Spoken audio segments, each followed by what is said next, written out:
La tumba de Huma. Crónicas de la Dragonlance.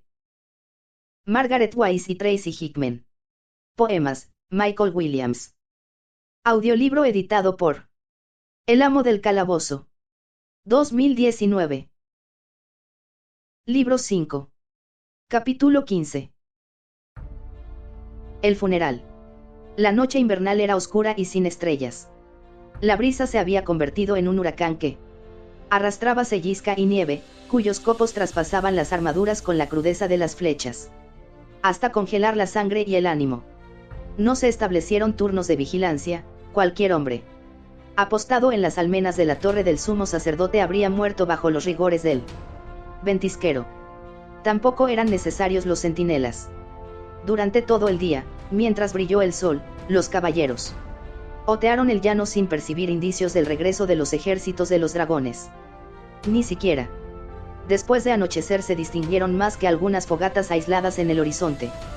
En esta impenetrable oscuridad, con el vendaval aullando entre las ruinas de la derrumbada torre, como si pretendiera imitar los gritos de los dragones asesinados, los caballeros de Solamnia enterraron a sus muertos. Los cadáveres fueron trasladados a un sepulcro cavado en la roca debajo de la torre. Tiempo atrás, se había utilizado para albergar los despojos de los miembros de la orden. Pero eso ocurrió en un pasado inmemorial, cuando Huma cabalgó hacia su gloriosa muerte en los campos. La cámara mortuoria habría caído en el olvido de no ser por la curiosidad de Unkender. En una época debió estar custodiada e incólume, pero el transcurrir de los años la había arruinado. Cubría los pétreos ataúdes una capa de polvo. Una vez la hubieron limpiado, nada pudo leerse de las inscripciones talladas en la roca. Llamado la Cámara de Paladine, el sepulcro era una estancia rectangular construida en un subterráneo donde no pudo sufrir los efectos de la destrucción de la mole. Una larga y angosta escalera conducía a sus entrañas desde una inmensa puerta de hierro en la que aparecía grabado el emblema de Paladine, el dragón de platino, antiguo símbolo de la muerte y el renacer. Los caballeros iluminaron la sala con antorchas, que ajustaron a oxidados pedestales metálicos sujetos por herrumbrosas tachuelas a los muros. Los féretros de piedra de los caballeros muertos en viejas lides jalonaban las paredes de la estancia. Sobre cada uno de ellos una placa de hierro anunciaba el nombre de su ocupante, su familia y su fecha de nacimiento. Un pasillo central conducía, entre las hileras de tumbas, hacia un altar de mármol. Fue en este corredor de la Cámara de Paladine donde los caballeros depositaron a los fallecidos de las últimas jornadas. No había tiempo para construir ataúdes. Todos sabían que las hordas hostiles volverían y los caballeros tuvieron que consagrar cada minuto disponible a reforzar las murallas de la fortaleza, no a confeccionar moradas eternas para quienes no habían de precisarlas. Llevaron los restos de sus compañeros a la cámara y los distribuyeron en una larga fila sobre el frío suelo de piedra. Amortajaron sus cuerpos mediante vetustas telas de lino que en principio estaban destinadas a las ceremonias de investidura. Tampoco había tiempo para confeccionar lienzos adecuados. Se colocaron las espadas encima de los pechos de los yacientes, mientras que a sus pies se dispusieron algunas pertenencias del enemigo, aquí una flecha, allí un escudo abollado o las garras de un dragón. Una vez hubieron transportado a la cámara todos los despojos, los caballeros se reunieron. A la luz de las antorchas, cada uno se situó junto al cuerpo del amigo, del compañero o del hermano. Al fin, en medio de un silencio tan impenetrable que todos odian su propio pálpito, fueron entrados en la sala los tres últimos cadáveres. Tendidos sobre parihuelas, los escoltaba una solemne guardia de honor. Debería haberse celebrado un regio funeral, resplandeciente, con los requisitos prescritos por la medida. En el altar se habría erguido el gran maestre, revestido con la armadura de gala. Le habrían acompañado el sumo sacerdote, ataviado también con una armadura engalanada por el manto blanco de los clérigos de Paladine, y el juez supremo, que se reconocía gracias a la capa negra de la judicatura.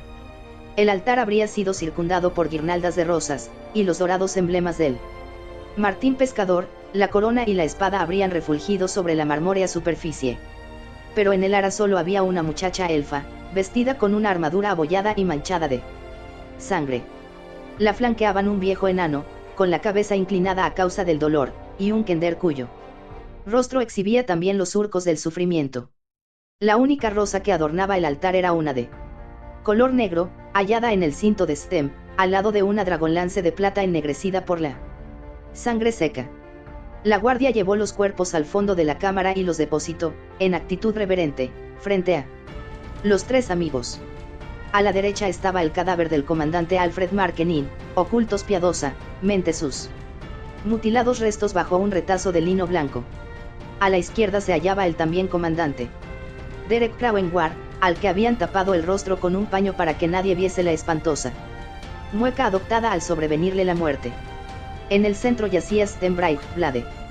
Ningún lienzo lo cubría, tan solo la armadura que luciera durante el día. La espada de su padre descansaba en su pecho, sujeta por sus rígidas manos. Se vislumbraba otro ornamento sobre su devastado pectoral, una prenda que no reconoció ninguno de los caballeros.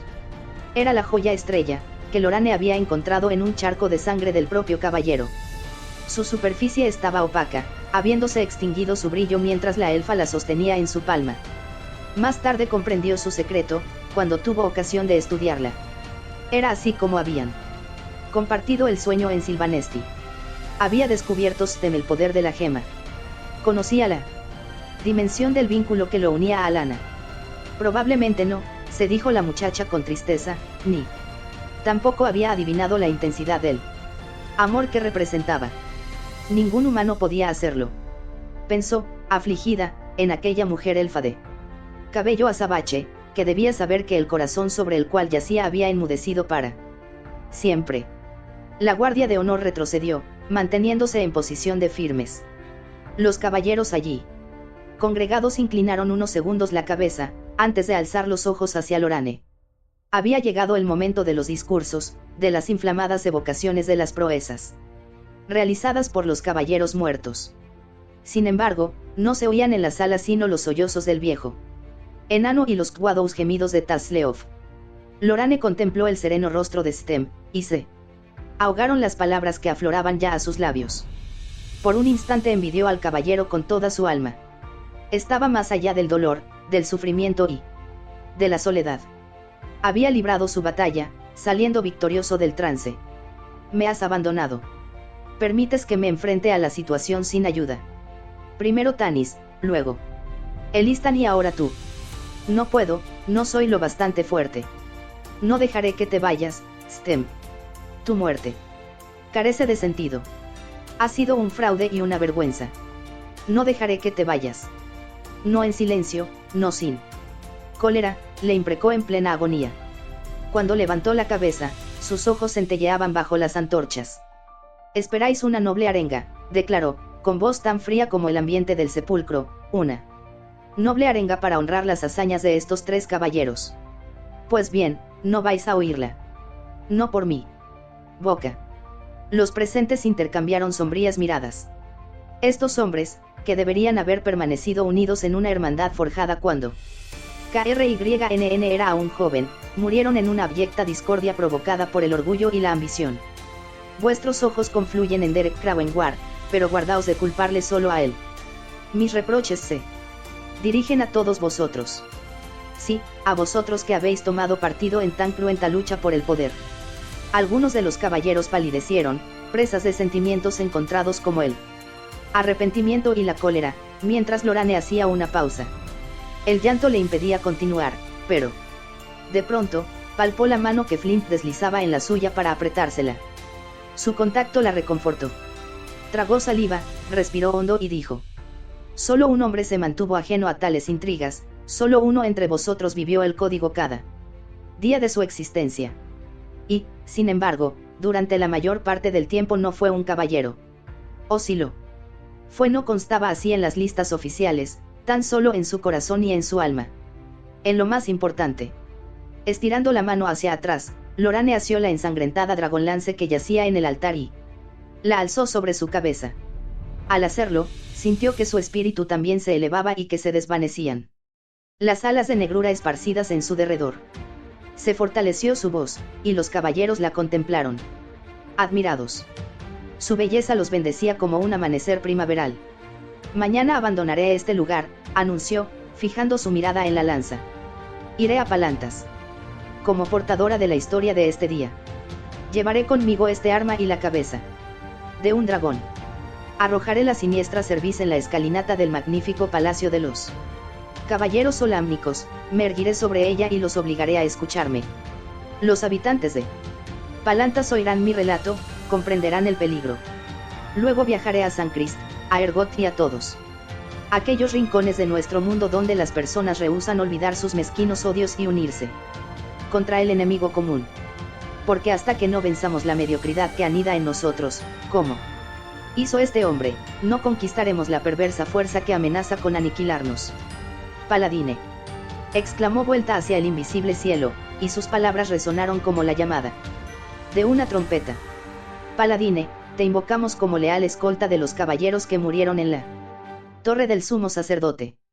Otorga a quienes quedamos en un mundo arrasado por la guerra la nobleza de espíritu que encarnó Stem durante toda su existencia.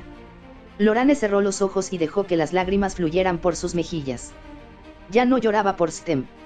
El pesar que la abrumaba era por sí misma, por añorar su presencia, por tener que revelar a Tanis la muerte de su amigo, por seguir viviendo sin el respaldo de tan digno caballero. Despacio, depositó la lanza en el altar.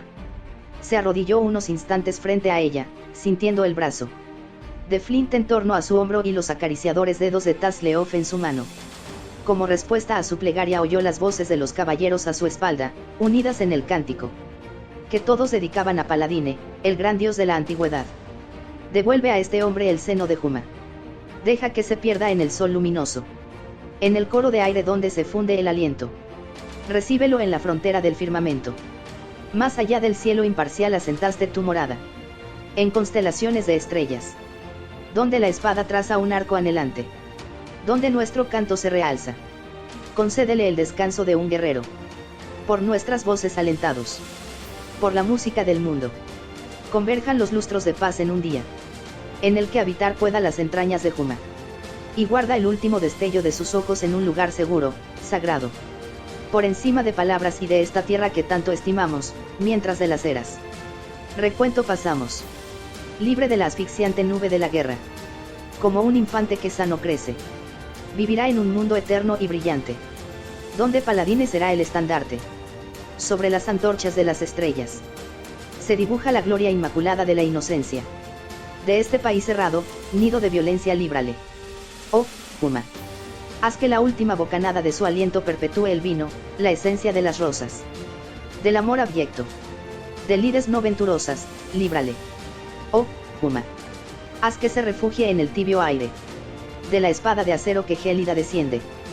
Del peso de la batalla siempre inclemente, líbrale. Oh, Juma. Por encima de los sueños de las aves de rapiña. Donde quiso descansar, sin rendirse, en un mundo inmutable, si allí encuentra ahora el estigma abominable de la guerra, líbrale. Oh, Juma. Solo el halcón recuerda la muerte en un universo perdido, de la oscuridad, de la aniquilación de los sentidos, te lo suplicamos agradecidos, líbrale. Oh, Juma. Pronto se alzará la sombra de Juma del seno de la muerte, quebrando su vaina, del cobijo de la mente en una bruma uveana, te lo suplicamos agradecidos, líbrale. Oh, Juma. Más allá del cielo imparcial asentaste tu morada. En constelaciones de estrellas donde la espada traza un arco anhelante. Donde nuestro canto se realza. Devuelve a este hombre al seno de Juma. Más allá del cielo imparcial. Concédele el descanso del guerrero. Y guarda el último destello de sus ojos. Libre de la asfixiante nube de la guerra, ese obre las antorchas de las estrellas. Haz que la última bocanada de su aliento. Haz que se refugie en el tibio aire. Por encima de los sueños de las aves del rapiña. Donde solo el halcón recuerda la muerte. Pronto se alzará la sombra de Juma más allá del cielo imparcial. Terminado el cántico, los caballeros desfilaron despacio, uno tras otro, con paso solemne, por delante de los muertos. Todos se arrodillaron unos momentos frente al altar para rendir el debido homenaje a quienes los habían guiado. Abandonaron acto seguido la cámara de Paladine, regresando a sus fríos lechos en un intento de hallar cierto reposo antes de que amaneciera. Lorane, Flint y Tasleof quedaron solos junto a su amigo, estrechados en un abrazo y con los corazones palpitantes. El gélido viento penetró, con su poderoso silbido, en la sala de los sepulcros, donde la guardia de honor esperaba para sellar su puerta. Carambea Reorx, susurró Flint en lengua enanil, a la vez que se frotaba el rostro con su mano ajada y temblorosa. Los amigos se reunirán en el seno de Reorx. Revolvió en su saquillo. Extrajo un pequeño tronco tallado en forma de rosa y colocó tan delicada obra de artesanía en el pecho de Stem, al lado de la joya estrella de Alana. Adiós, Stem, dijo Tas trastornado. Solo puedo hacerte un obsequio que merezca tu aprobación. No creo que comprendas su significado, aunque nunca se sabe. Quizá lo conozcas mejor que yo mismo. El Kender introdujo una liviana pluma blanca en la inerte mano del caballero. Quizá la Nelevas, le tocaba ahora el turno a Lorane, que habló en elfo. El nexo de nuestro amor es eterno. Hizo una pausa, incapaz de abandonarlo en la penumbra. Vamos, Lorane, le ordenó Flint con dulzura. Nos hemos despedido de él, debemos dejar que se vaya. Reorx lo aguarda. La muchacha obedeció. En silencio, sin volver la mirada atrás, los tres amigos ascendieron la angosta escalera del sepulcro y salieron al exterior, donde la sellisca de aquella cruda noche invernal azotó sus rostros. Muy lejos de la helada región de Solamnia, otra persona se despidió de Stembraichblade. Sylvanesti no había cambiado con el paso de los meses. Aunque había concluido la pesadilla de Lourak y su cuerpo yacía bajo la tierra de su amado país, en la superficie quedaban vestigios del espantoso sueño.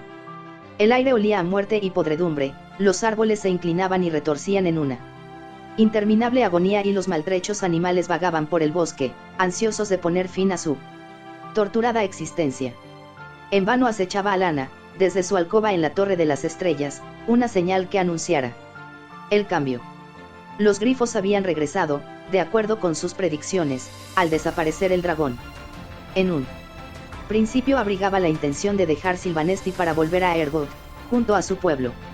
Pero los grifos trajeron inquietantes noticias. Había estallado la guerra entre elfos y humanos.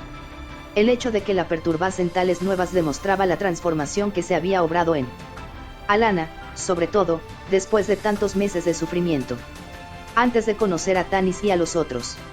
Aceptado una contienda entre ambas razas, quizá incluso la habría aplaudido.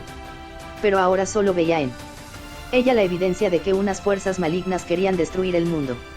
Sabía que debía regresar al lado de su pueblo, desde donde quizá podría poner fin a aquella locura. Pero no cesaba de repetirse que el tiempo era inadecuado para emprender el viaje. En realidad, temía enfrentarse a la sorpresa y desconfianza que manifestarían los suyos cuando les contase la destrucción de su tierra y la promesa que hiciera a su padre moribundo de que los elfos volverían y la reconstruirían, después de ayudar a los humanos en su lucha contra la reina de la oscuridad y sus esbirros. Vencería, no le cabía la menor duda. Pero le asustaba la idea de abandonar la soledad del exilio que ella misma se había impuesto para mezclarse con el tumulto que bullía fuera de Sylvanesti. También la espantaba, aunque en el fondo lo deseaba, el encuentro con el humano que amaba. Aquel caballero cuya noble y orgullosa faz se le aparecía en sueños, cuya alma compartía a través de la joya estrella. Sin que él lo supiera, Alana sufrió su agonía y llegó a descubrir los íntimos recaudos de su espíritu. Crecía cada día su amor, a la vez que el miedo que le causaba amarlo. La elfa posponía su marcha, inmersa en tales cavilaciones. Partiré, se decía, cuando vea una señal que pueda transmitir a mi pueblo a fin de infundirle nuevas esperanzas. De otro modo no regresarán. Se hundirán en el desánimo. Día tras día, se asomaba a su ventana. No recibió la señal. Las noches invernales se alargaron, la oscuridad se tomó más intensa. Un atardecer, Alana paseaba por las almenas de la Torre de la Estrellas mientras en Solamnia, en plena mañana, Stembraichblade combatía a un dragón azul y su jinete, la Dama Oscura. De pronto asaltó a la elfa una extraña y lacerante sensación, como si el mundo hubiera cesado de girar. Un dolor insoportable se adueñó de su cuerpo, arrojándola sobre la piedra. Entre sollozos de pesar y miedo, aferró la joya estrella que pendía de una cadena ceñida a su cuello y contempló angustiada la progresiva extinción de su brillo. Así que esta es mi señal, balbuceó amargamente, estrujando en su mano la empañada gema y agitando la frente al cielo. No hay esperanza. No nos resta sino morir en el más hondo de los desalientos. Sujetando la joya con tal fuerza que sus afilados cantos se hundían en su carne, Alanna atravesó a ciegas la penumbra hacia su alcoba en la torre. Desde allí espió una vez más su agostada tierra, antes de cerrar los postigos de madera de su ventana con un estremecimiento. Dejemos que el mundo siga su camino. Mi pueblo elegirá cuál ha de ser su fin. El mal prevalecerá, y no hay nada que podamos hacer para evitarlo. Yo moriré aquí, junto a mi padre, pensó entristecida. Aquella misma noche hizo su última excursión por los dominios que la rodeaban. Cubrió sus hombros, en actitud despreocupada, con una liviana capa y se encaminó hacia una tumba situada bajo un árbol nudoso y torturado. Sostenía en su mano la joya estrella. Se lanzó al suelo y empezó a cavar frenéticamente con las manos desnudas, arañando la helada tierra con los dedos hasta hacerlos sangrar. Agradeció aquel dolor, más llevadero que el que atenazaba su corazón. Abrió un pequeño agujero. Lunitari, la luna roja, se alzó en el cielo y al hacerlo tiñó de sangre la plateada esfera de su hermana Solinari.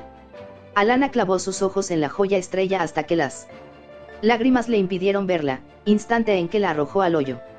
Hizo un esfuerzo de voluntad para contener el llanto, se enjugó el humedecido rostro y comenzó a llenar el hueco. De pronto se detuvo. Las manos le temblaban cuando, vacilante, se inclinó y limpió de polvo a la joya estrella mientras se preguntaba si el exceso de pesar le había trastornado el juicio. No, de la gema brotaban tenues resplandes que se intensificaron bajo su mirada. Alanna retiró de la tumba paterna el refulgente objeto. Él ha muerto, se repetía en voz alta sin apartar los ojos de la aljaye, que se iluminaba bajo el influjo de Solinari. Sé que la muerte lo ha reclamado. Nadie puede cambiar este hecho. Mas, entonces, ¿por qué esta luz? Un repentino crujido interrumpió sus meditaciones. Retrocedió sin incorporarse, temerosa de que el deformado árbol que custodiaba la última morada de su padre hubiese estirado sus resecas ramas para aprisionarla. Pero, al levantar la vista, descubrió que los retorcidos miembros se liberaban de su tormento y, tras permanecer un instante suspendidos, se volvían hacia el cielo entre cuados suspiros. El tronco se enderezó y la corteza, alisada su superficie, reavivó los reconfortantes rayos de plata. Las hojas, antes sin vida, sintieron de nuevo en sus venas el fluir de la savia vital. Alanna emitió una ahogada exclamación. Se puso en pie para, tambaleándose, otear el horizonte. Nada había cambiado en su entorno, los otros árboles conservaban sus siniestros perfiles. Únicamente se había transformado el guardián de la tumba de Lourak. Estoy perdiendo la razón, murmuró y, temiendo ver confirmada su sospecha, centró su atención en el árbol. La metamorfosis era real. Todo su contorno se embellecía por segundos. Alanna restituyó la joya estrella a su lugar, prendida de su pecho. Giró entonces ese sobre sus talones y regresó a la torre. Le quedaba mucho por hacer antes de partir hacia Ergot. A la mañana siguiente, cuando el sol derramó su pálida luz sobre la maltrecha tierra de Silvanesti, Alanna escudriñó el bosque. No había sufrido la menor alteración. Una bruma verdosa se extendía sobre los retorcidos árboles. Supo que nada cambiaría hasta que los elfos regresasen y trabajaran para recuperarlo. Solo el custodio de la tumba de Lourak ofrecía un esperanzador contraste con el fantasmal paisaje. Adiós, Lourak, se despidió Alanna. Prometo volver. Llamó a su grifo, trepó a su fornido lomo y pronunció una orden. El animal desplegó sus emplumadas alas y se alzó en el aire, trazando raudas espirales sobre la marchita tierra de Silvanesti. Al recibir una breve indicación de Alanna, giró la cabeza hacia el oeste y emprendió el largo vuelo rumbo a Ergot. A sus pies, en lontananza, las verdeantes hojas de un árbol se destacaban en la negra desolación del bosque. Se mecían en el viento invernal, entonando dulces acordes mientras sus ramas se desplegaban para proteger la tumba de Lourak de los rigores de la estación. La primavera estaba cerca.